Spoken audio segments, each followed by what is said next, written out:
My daughter said. Mom seems to have been in an accident. Dad, come home quickly. My daughter's voice, mixed with background noise, sounded distant. Of course, it was just a recorded voice from a voice recorder. Despite being on a business trip, my husband hadn't even prepared his bag. So, I secretly stashed a voice recorder along with his change of clothes and daily necessities. I hid it in my pocket to ensure he wouldn't find it even if he searched the bag. My husband was maybe sitting near the discarded bag. The audio quality of our daughter's voice made it hard to tell. But his words came through crystal clear. Why do I have to come back? It's not like that useless wife matters. She could die for all I care. I felt a cold sweat break out, and I gently covered my mouth. I was on the verge of screaming. His voice was detached, devoid of any emotion. Our marital relationship was already strained, and my relationship with our daughter wasn't much better. But I never imagined he'd wish for my accidental death. When my husband returned from his business trip, he likely thought he was coming back to an empty house. Perhaps he assumed I had died in the accident, leaving only our daughter at home. That's why his face turned pale when he saw me playing the voice recorder. His trembling reaction amused me. "What's wrong? You look like you've seen a ghost." "My name is Sophie. I'm a 45-year-old homemaker. My husband, Lyle, is 48 and currently works in an IT company. We met 19 years ago through a mutual acquaintance. Our connection was instant, and after dating for a year, we got married. The following year, I became pregnant. Our daughter, Bonnie, was born when I was 28. We decided to cherish her and named her Bonnie. She was adorable, but Lyle seemed even more smitten with her than I was. Isn't it risky to be so smitten? What if Bonnie brings home a boyfriend? Hey, Bonnie is still a baby. Don't talk about boyfriends. Well, you never know. She might bring one home sooner than you think. No way. I won't allow it. Our family of 3 enjoyed blissful days together. However, relying solely on Lyle's salary became challenging for our livelihood. As a homemaker, I started working from home, juggling household chores and childcare. As part of this, I delved into stock market studies and managed to make modest profits. Initially, I fell for claims like recommended for beginners or anyone can earn, only to learn the hard way that such promises rarely hold true. Yet, with diligent learning and effort, I discovered that investing in stocks wasn't inherently irrational. I limited my investments to an amount that wouldn't impact our household finances significantly, avoiding the pursuit of overnight riches. Still, I managed to contribute a little to our budget through stock dividends and occasional sales. However, no matter how much I worked or invested, our savings remained stagnant. Oddly enough, there were even months when we operated at a deficit. The reason behind this financial struggle was our high school sophomore daughter, Bonnie. On Wednesday evening, I eagerly awaited Bonnie's return, having noticed something troubling. When I heard the familiar sound of the front door around the expected time, I rushed to confront her. I showed her the credit card bill that had arrived on my smartphone. "Hey, Bonnie! Did you spend money on online games again? And buying new clothes too? I give you an allowance. Manage within that range." As the month end approached, I opened the credit card app to review the expenses before transferring the funds to the bank. To my shock, there were several unfamiliar charges, totaling over $1,000. Each one was related to in-game purchases or clothing stores I never frequented. Since these expenses were charged to Lyle's card, I initially suspected infidelity. However, Lyle rarely played games, and when I found clothes in Bonnie's room from the same stores listed in the statements, I knew the culprit. This is unacceptable. Spending this much again. This wasn't the first time Bonnie had overspent. She'd had a smartphone since 4th grade, initially for communication purposes. But by middle school, she became obsessed with online games. When she first asked if she could spend money on these games, I told her it was acceptable within her allowance. However, Bonnie gradually became more engrossed, secretly making in-game purchases without my knowledge. I told you, didn't I? If you ever spend money on games without permission again, I'll take away your phone for good. I said that, and Bonnie shouted angrily. Shut up, you old hag. You don't even work, so don't talk to me about money. What did you say? This card is Dad's, you know? I'm using Dad's money. Don't act so high and mighty, you jobless hag. Bonnie stood up and pushed my right shoulder hard. I fell on my butt and she looked down at me with cold eyes. It's the worst to hear the old hags yelling as soon as I come home. Ugh. I hate coming back to this house. Why don't you just disappear? Bonnie grabbed her bag and kicked my leg. She stomped up to her room on the 2nd floor. I sighed deeply in the empty entrance hall.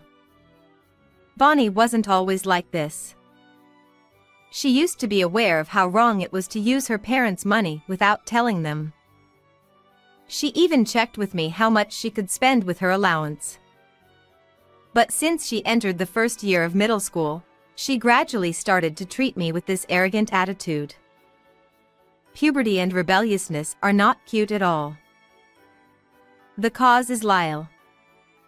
The day I first found out that Bonnie had secretly spent a lot of money on online games, I asked Lyle, who had just come back from work, to talk to her.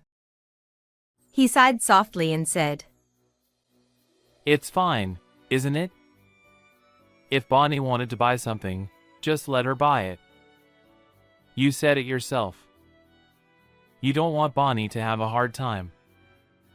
Was that just lip service?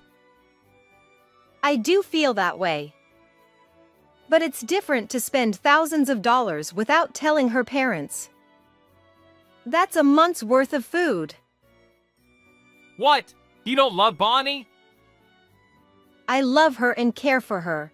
That's why I have to teach her how to use money properly. Right.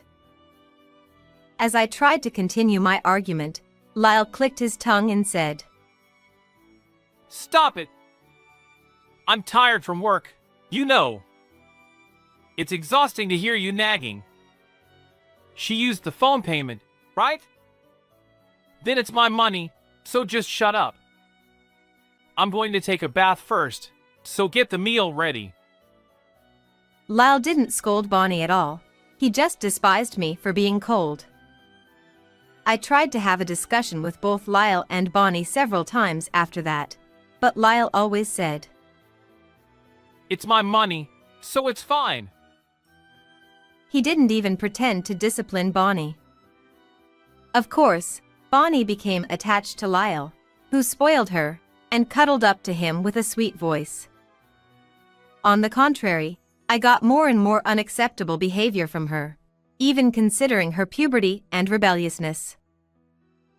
But Lyle knew that if Bonnie kept spending money recklessly, it would naturally strain our finances. He blamed me for the cause. Do you have any idea how lucky you are to be a housewife thanks to me? Work a little and contribute to the household. Lyle said that I was the reason our finances were tight because I didn't work. even though I showed him the statement in front of him, proving that I made over $1,000 this month from working at home and investing in stocks. He treated me like a money grubber. And he relied on my income from working at home and other sources. Yet, he dumped all the household chores on me, claiming that I was a housewife because I stayed at home. He gradually started to order me around in a curt and commanding tone. Of course, Bonnie treated me like a housekeeper too. I used to say, "I'm not a housekeeper," to the two of them, but nothing changed. I was exhausted and decided that I couldn't stay in this house any longer. I started to plan my next move. One night, after months of living like this, I found a receipt for a brand name bag that Lyle had bought. I thought Bonnie had used it again, but I couldn't find the bag anywhere in the house. While he was in the bath, his phone notified me of something and I realized everything. "So you bought this person a brand name bag. You tell me to save money, but you spend as much as you want on some other woman." When I looked at Lyle's phone, there was a message with a lot of heart marks on the screen. It said that she received the brand name bag, thanked him, and asked him to book a hotel somewhere. The content was too obvious, and I could only sigh. Don't look at other people's phones without permission. You're a creepy woman. You're the creepy one for cheating on me. Lyle didn't admit to cheating, but he couldn't deny it when he saw the blatant message. He yelled at me with harsh words. That caused a huge commotion, and Bonnie came down from the second floor. Hey, can you be quiet? Bonnie's scowling eyes were only directed at me. She must have heard our conversation on her way down the stairs, but her cold gaze still pierced me. It's not cheating. It's a natural consequence. Dad works hard every day, and when he comes home, he has to listen to the old hag who stays at home all day. Instead of getting angry that he cheated, why don't you reflect on yourself a little? Bonnie snorted with a disgusted look and leaned on Lyle's side, wrapping her arm around him. Knowing that Bonnie was on his side, Lyle got cocky and started to insult me as a greedy and money-hungry old hag. I ran out of the room and locked myself in my bedroom. I buried my face in the bed and the tears I couldn't hold back poured out. I was planning to leave after preparing a little more, but I had reached my limit. I rubbed my red eyes and reached for the drawer. The next day, Lyle left the house saying he was going on a business trip. He must have expected me to resist, because he harshly silenced me with strong words. I didn't argue at all, I just quietly prepared everything for his trip. Lyle looked at me as if he was surprised. That's good. Just obey and I'll let you stay in the house. He left in a good mood, and I didn't say a word to him or Bonnie, who was heading to school. In the evening, the front door opened. I thought it was Bonnie by the time, but I clearly heard someone talking. I wondered if we had a guest, and when I went to the entrance, I saw Bonnie and a woman I didn't know. What are you doing, old hag? Oh, Mom. Don't mind her, come in. Dad is not here, he's on a business trip. I know. Oh, right. Of course you do. Bonnie and the unfamiliar woman were talking friendly. From the same mouth that called me an old hag, she called the unfamiliar woman Mom. That alone told me who this woman was. Huh? Is the housekeeper unable to speak? She doesn't even greet the guest. What a terrible wife. Just like I heard. When I just stood there silently, the woman and Bonnie openly laughed at me. Old hag is gross. She's annoying when she talks, and creepy when she's silent. And what's with those eyes? Is it so bad that I love Mom? Bonnie interpreted my silent attitude as she pleased and repeated the insults. The woman gently hugged Bonnie's shoulder and smiled. See, Bonnie is not wrong, right? By the way, I'm Wilma, Lyle's junior at work. Unlike you, I can at least greet you properly. Wilma introduced herself to me on purpose. But nothing resonated with me now. All that remained was the fact that Bonnie and a woman I didn't know were there. Hey, say something. Can this person really not speak? As I continued to stare silently, the two glared at me and started to curse me as they pleased. I just listened and stared for a few minutes. Hey, Mom, let's leave this old hag and go have fun. Yeah, Bonnie. Let's eat out today. Maybe because I was standing in front of the door that led to the living room, the two seemed reluctant to push through. They got along well, saying let's go there, let's eat that, and laughing happily. When they closed the front door, Wilma looked at me with a triumphant face. Bonnie frowned as if she found me creepy and slammed the door as she left. I finally let out a sigh of relief. Bonnie's arrival delayed my departure time, but it was better than letting them into the house. I had hidden a bag in the living room with everything I needed to leave this house. I checked the contents and packed them into a suitcase in my room when it happened. My phone, which hadn't rung for a long time, rang.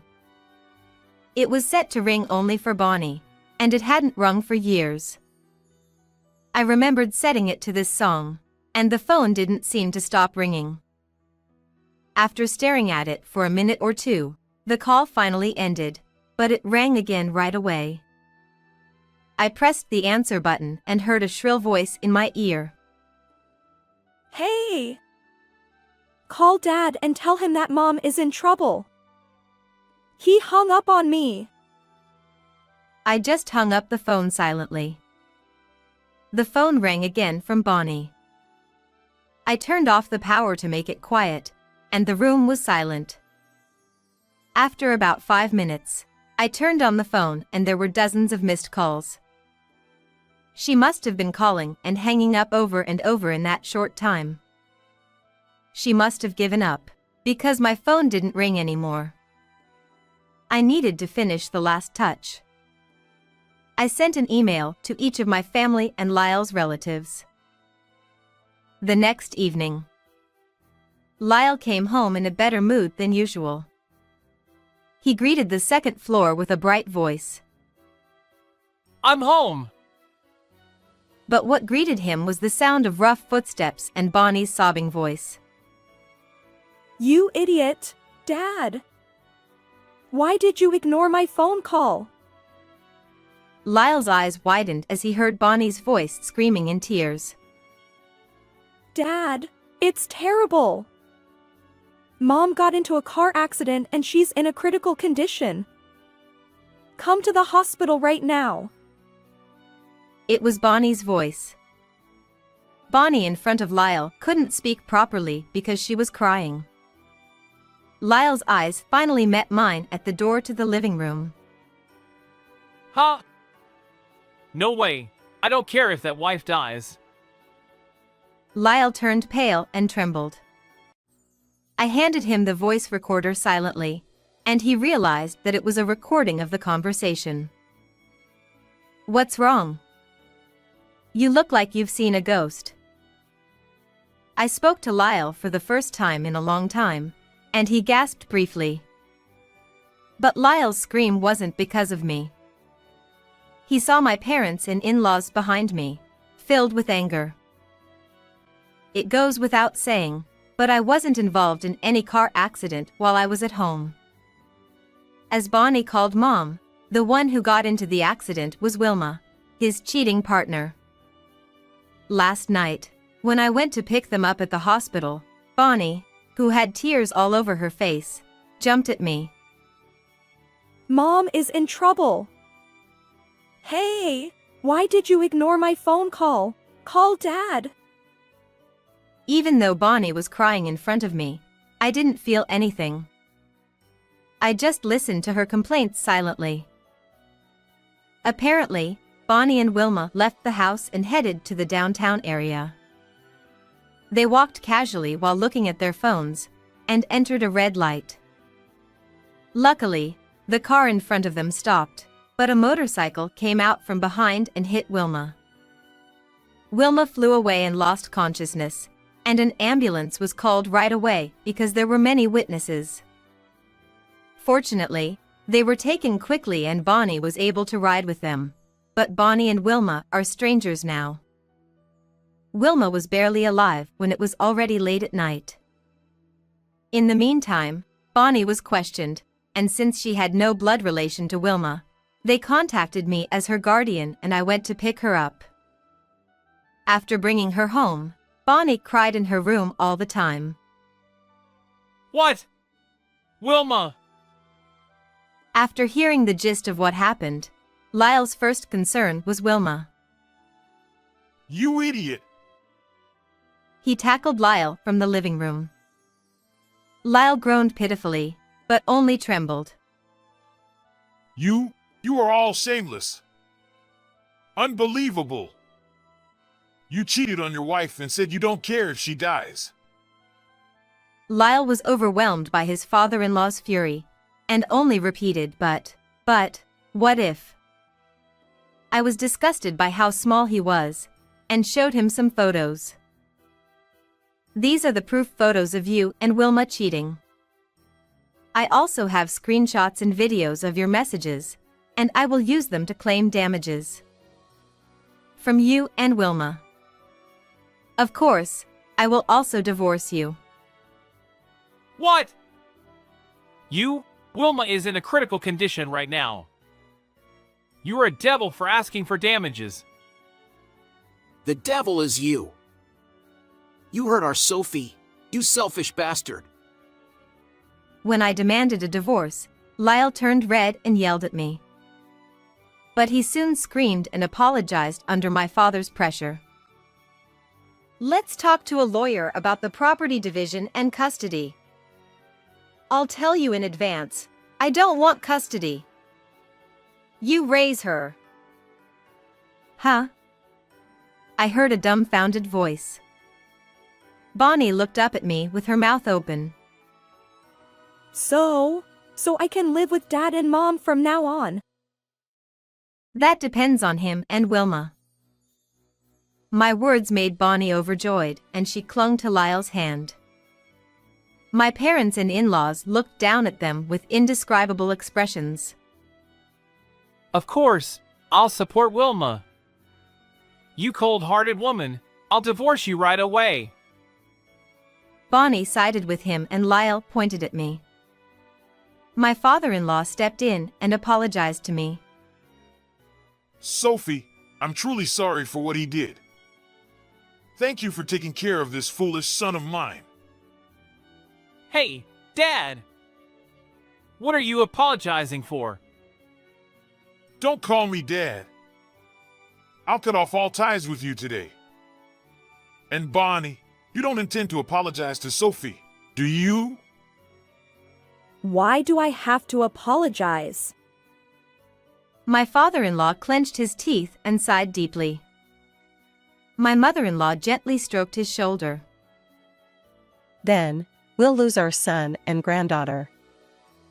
Goodbye, you too. Take care. Huh? Grandma, what are you saying? Seeing them like that, my parents nodded to each other. We don't want to see your face again either. Bonnie, live well. We don't have grandchildren anymore. Grandpa! At my father's words, Bonnie looked at him with a puzzled look. Without apologizing, Lyle took Bonnie and ran to the hospital where Wilma was. After that, I sued Lyle and Wilma for $30,000 each in damages. Wilma hired a lawyer and the amount was reduced, but I was glad to get anything. Wilma survived, but she was left with a serious disability in her lower body. It was her fault for walking with her phone and entering a red light. The motorcyclist was furious. Wilma insisted that the vehicle was always at fault in a car and pedestrian accident, so the negotiations were difficult. It was hard for her to work as before, and she had to deal with the motorcyclist and the damages to me. She would want to reduce the costs as much as possible. On top of that, the three of them broke up soon after they started living together. Lyle was desperate for work because he had to support the household. Bonnie had to study because she was preparing for college entrance exams. Wilma couldn't do anything without someone's help, so she had no choice but to rely on them. They all got stressed out and Lyle and Bonnie had a big fight. How do you think we can live if I don't earn money? Hire a helper or something and take care of her at night. She's your wife. You should look after her. The money kept decreasing and the relationship got worse day by day, and finally Lyle and Bonnie ran away, leaving Wilma alone. There was no one to take care of her, so she was able to receive public services preferentially, but her life changed drastically from being pampered. Wilma found out that Lyle and Bonnie betrayed her and started to follow them around in a wheelchair. It's your fault that I became like this. Do something about it. I shouldn't have gotten involved with you and been sued for damages. Wilma didn't just yell outside the house, but appeared in front of them anywhere. She also barged into the company where Lyle worked with her wheelchair, and ambushed Bonnie in front of her school. Lyle and Bonnie became the talk of the neighborhood, and Lyle finally quit his job. Bonnie was living a lonely high school life. Lyle quit his job and lost his income source, and Lyle and Bonnie were in trouble. Why did you quit your job? Go work. What did you say? If you say that, why don't you do a part-time job or something? Lyle and Bonnie blamed each other here too. And Lyle couldn't find his next job easily, so Bonnie's college expenses were doubtful. They got sick of the daily hardships and moved to a place where Wilma couldn't find them, and started to live a poor life. But in just a few weeks, Lyle and Bonnie couldn't stand the poverty and came to me. They told me their situation in tears, but I didn't feel anything. But when I was silent, Bonnie got heated up.